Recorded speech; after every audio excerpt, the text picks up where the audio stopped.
Hello plant lovers, Matthew in Melbourne, welcoming you to my channel. Hello plant lovers, thanks for joining me. In case you wonder, I post every week about orchids generally that I'm growing here in Melbourne, which is either cold, cool, intermediate orchids. So do hit subscribe if that is of any interest. And today, ta-da, I am going to open these boxes. Now, I haven't ever really opened anything before on YouTube because, I don't know, I feel a bit self-conscious. It does seem a little... Anyway, but I'm sure like you, I get very excited about what might be in the boxes. But I also thought, you know what, it might be interesting for you to see how things arrive in the post. And if you have any fears or hesitations about ordering orchids in the mail, have a look at how these turn up. So obviously I'm based in Australia. These are from Australian suppliers and I'll tell you who they are when we open them. Let's just get a sense of how they're packed and see whether that's okay. And then if you have ever had doubts about ordering orchids online, maybe this will prove to you that it's okay. However, it does depend who the seller is. These are from two orchid companies here in Australia that I have ordered from before, so I'm pretty sure that they always pack well, that the orchids are great. They are orchids that have kind of cropped up into my radar over the last month or so. So I've been stalking them as you do. One came from eBay, but from a regular seller, and one came from a grower further up north in Queensland, which is subtropical, tropical, depending on which bit of Queensland you're in. So very different climate to me. But as you know, I always look for cold, cool, intermediate orchids because I grow things either in the house or outdoors. I don't have any grow rooms, heat mats, grow lights, humidifiers. So they've got to manage, which means I have to try and find things that can work for me. Okay, let us begin the surgery. I am quite excited by this. I think I know. Well, I don't actually know which one this is because the seller hasn't put their name on the box. But let's see. Oh, it's like Christmas, isn't it? Getting all excited. Okay, there we are. Okie doke. Let's see what is in... No, oh yes. Let's see what's in this box. Right, so I'm going to angle this down. Here we are. So this is how they've arrived. A little bit of packaging and oh, there we go. First cab off the rank, which is actually taped in. Oh, and it's taped again. There we are. Well packed. Is this little baby. Now, this is, what is it? Cattleya maxima, and it's that variety, which I think is pronounced coerulea. I don't know, I'm terrible at pronouncing Latin, but anyway. Now, there is a story about this, but we'll get to it. Let's see what the other one is. Oh, and this is a bag. This is a bag of sphagnum moss with this little baby in it. Look at that. Fabulous little thing. Can you see? How wonderful. And it is, there we are, mossy fingers. Epidendrum polybulbon. Okay, now then, plant lovers, the reason why I have ordered, well, this one is just because it is a really beautiful orchid. It is a cold to warm growing epiphytes, sometimes lithophyte, which is extraordinary. I find the fact that an orchid can go from cold to warm amazing. Versatile, that's what you are. But this has the most amazing flowers that allegedly smell like sandalwood. So let's see how I go with that one. But let's talk Cattleya maxima. Now, if you have watched any of my videos, you might see that I made a video about my Cattleya maxima, which I will link here. Now, it was doing so well. I was bragging about it. It flowered, it produced new growth, it had amazing roots. Now, plant lovers, here lies a morality tale. I turned my back for a few days, you know, as one does. I didn't go and say hello to the children, i.e. the orchids. And when I did, I noticed there was a black fungal rot on my Cattleya maxima, and one of the new shoots had completely wilted from a black rot that had started in the rhizome, and it had quite clearly gone into the rhizome. You can imagine I was panic-stricken and anxious and ran around screaming, and then thought, okay, let's deal with this, which I did. But then in my panic, I thought, I've got to get another one because I love it so much. Now, this is from a different supplier and it's a slightly different variety. This one is a variety called, as we said, coerulea. Anyway, you'll know what I mean. Slightly different flower, slightly different color, I think. The other one was the species orchid. Anyway, let me show you it. Ta-da! Okay, so not looking bad. So this is the story. What I'm going to do is, perhaps I might come in and show you. Let me find the point. Okay, here we go. So can you see here, this is what's known as a stump. So I think I had 2 or 3 canes looking really beautiful, and I had 2 new growths. So the smaller of the new growths was the one that just suddenly went black from the base up and mushy, and I thought, oh my goodness, it is a fungal infection in the rhizome, my favorite orchid. So I immediately took it into ICU. I isolated maxima, and I got my sharp knife, which was in fact my Japanese secateurs, sterilized them, and I cut the rhizome as close as I could to the base, still leaving some active nodes, but trying to remove any of that damaged material. And I then heavily doused the wound in hydrogen peroxide. Now, you can dilute this, and it's a great cure for gnats. Not nits, but gnats. You know, if you often get gnats in pots, particularly if they're on the dry side, because gnats love dry soil to breed and thrive.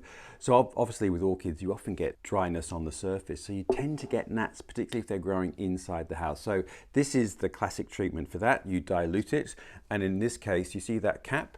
I use about half of that capful in a watering can this large, and you just water your orchids as normal. This doesn't hurt the orchids at all. So even if you were to pour it on neat, it won't kill the orchid, but you know, don't do that. Diluting is enough to kill the insects, but it's also useful for killing other things. So in fact, what I did do was I covered the area where I'd cut off the damaged rhizome with neat hydrogen peroxide to try and kill any bacteria or infection that might be there. And I did that probably 2 weeks ago, and look, it is still alive. Now, the disease, the fungal infection, whatever it was, struck incredibly quickly, literally within 2 days, from perfectly healthy to mushy and disease infected. So it was a fast moving disease virus. And in 2 weeks, nothing has happened. So it seems as though I did actually save it. My concern was, though, that I was not going to have enough viable rhizome left, but it still seems okay. As you can see, the roots are still healthy, and this shoot is still green and growing and healthy, and this pseudobulb here is still alive and active and healthy. So may have saved the day. But the moral of that story is, plant lovers, you've got to keep your eye on your kids. I now have a little baby brother, sister, non-binary sibling, to join Maxima, and hopefully we'll do just as well. And you know, Maxima means greatest. It's not named after the Queen of Holland. I think Maxima simply just means the greatest, the biggest, and the flowers are amazing. So it's endemic to the west coast of the Andes, the west side of the Andes in South America. So this is the highland version, which is a cooler growing orchid. There is a lowland version, which takes regular Cattleya conditions, so it's a bit warmer. But anyway, let's keep our fingers crossed about this baby, and let's just see how this one goes. Okay, so that was the first box, and I will just show you, if you're in Australia, this is the company that supplied it. It's called Cape Oasis. They are based in Queensland, and they sell some orchids, but they are also sellers of aroids and carnivorous plants and, you know, sort of rare and unusual things. Not a huge number of orchids, but a really nice and unusual selection. So if you're in Australia, do have a look at their website, and I'll put the link below. As you can see, they ship really well and the plants are really healthy. I think let me perform some quick surgery on this, and we can see that it is a seedling, but can you see this fantastic new growth coming out here? And let me cut the rest of this plastic off. I don't like plastic, I am a nature boy, but you know, one needs sellotape in one's life. There we go. So that's the seedling. So we've got this fantastic new growth. And you know, with seedlings, you've got to be patient, but I really thought that I had seen the last of Cattleya maxima, so I'm just really happy to have this. Okie doke, next box. Let's see. Well, I think I know now what this one is, and I am very excited by it. Let's have a look. So I guess the other thing is, look how small those boxes are. They just come in the regular post. They sit out on the front step if I'm not here, and everything survives. So I think just be wary of the season. If you're experiencing particularly hot or particularly cold weather, you know, bear that in mind about what's the best time to get things shipped if you're not going to be at home, and if the box sits on your doorstep in blazing sun or freezing temperatures. Okay, let's have a look. Haha. We love an invoice, particularly when it's paid. There we are.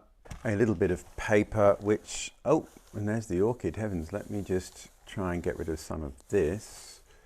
There we are. We were unearthing our orchid. In fact, we're unboxing it, not unearthing it. And here it is. Look at that. Ah, wunderbar, as they say. And yes, you can actually see a little variegation in the leaf, because, plant lovers, this is called Dendrobium moniliforme variegated. There you go. That's the name there. Now, variegated. Variegation is so fashionable right now, as they say, you know, like ironic mullets and mom jeans, but I'm not a champion of either of those trends, and I'm not really, you know, obsessed with having variegated things. But if I tell you firstly, how well packed is it and how healthy is it? If I tell you the common name, you might understand perhaps why I've got it. It is commonly known as the Japanese rock orchid, even though in fact it's common throughout Asia, so throughout high altitude areas from the Himalayas all the way across down through Southeast Asia to Taiwan and Japan. And it's a lithophyte and an epiphyte, so its habit is very similar to the Dendrobiums of Australia, the Dendrobium kingianum, for example. It's shorter though, it's a smaller plant, but it does also grow in either rock crevices or it's epiphytic, so very similar conditions. It, though, can be deciduous, and it flowers in winter, and apparently the flowers smell like rose, and they're white blooms. If you have a Google, you'll see. So I'm kind of intrigued. I didn't choose this orchid for the variegated leaves because I think variegation can be a bit vulgar. Don't hate me. I'm not all about variegated leaves, but I am about cold tolerant orchids, and this is cold.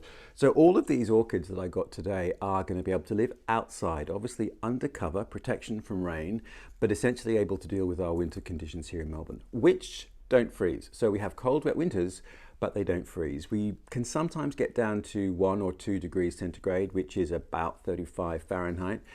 Occasionally, but generally it hovers around 5 degrees-ish, 5 to 10 degrees centigrade at night, which can be around 40 to 50 degrees Fahrenheit. It really depends, but not bitterly freezing cold. So most of these orchids should be fine outside, and that, plant lovers, is why I bought them. So I'll repot these all, and I will keep you up to date and see what happens. This is probably old enough to flower, so that's going to be interesting. Let's see if it happens. The conditions are pretty similar to other dendrobiums of this type, so it needs a bit of a dry winter. It will need filtered sun, but perhaps a bit of morning sun, and perhaps a little bit of extra light in autumn. So if you imagine, it's often in deciduous forests, so it's going to get more light in that autumn winter period than it does in spring summer. Anyway, I'll try and replicate that and see how we go. But plant lovers, while we're on the subject of having orchids outside, there is often a downside to that, and this is an Oncidium of mine, which is stunning, as you can see, although the flower spike isn't huge. And in fact, there's another flower spike with no flowers, and this is my Oncidium-Pacific Sunrise, and I never know how to pronounce that. Hakalau, anyway. Sensational Oncidium, constant deliverer, flowers twice a year, spring, autumn, amazing fragrance. There's that, it's like honey rich spice. It's the most beautiful fragrance. If you've got a showery baby, you know, that type of very fragrant orchid, then you'll understand what this one's like. But My Oncidiums live outside in summer, undercover, protected from the elements, but nonetheless outside. What I didn't notice again, because I'm a bad parent, is, can you see this wonderful flower spike? So I had 2 spikes the first time. I was so happy. Not a flower on it. Why? Caterpillars. I just hadn't noticed. And I was monitoring the spikes, being so pleased with myself, when I noticed that there was a caterpillar and all it was doing was eating the flowers. So as you can see, it's left the stem and the coverings of the flowers, which are they the sepals or is it the calyx? Anyway, you know what I mean. So it's just left those bits. Anyway, so I threw it over the fence and it can go and eat someone else's plants. But what it also did do though was munch the growing end of this flower spike. So it's kind of truncated. Now often when this blooms, it's twice that long. It can often be, 30 centimeters, nearly a foot long. Anyway, so there we go. I will love you, Oncidium, for the next season, which is spring, and hopefully get better flowers. But be warned, there are pests out there that want to eat your plants. So there we go, plant lovers. I think we've covered everything. We've covered pests, disease, famine, feast. We've even talked about the fact that I think variegated plants can be a little bit vulgar. Do forgive me on that front. But anyway, I'll keep you up to date with how all these things go. I will keep you up to date with Maxima. Oh, I do hope you survive, Max, because I love you dearly. And we'll see how the little sibling goes along. So, plant lovers, until next week, thank you for watching. Do hit subscribe if you're interested in my amateur, and I must stress that, amateur orchid adventures here in Melbourne, and I'll see you next week.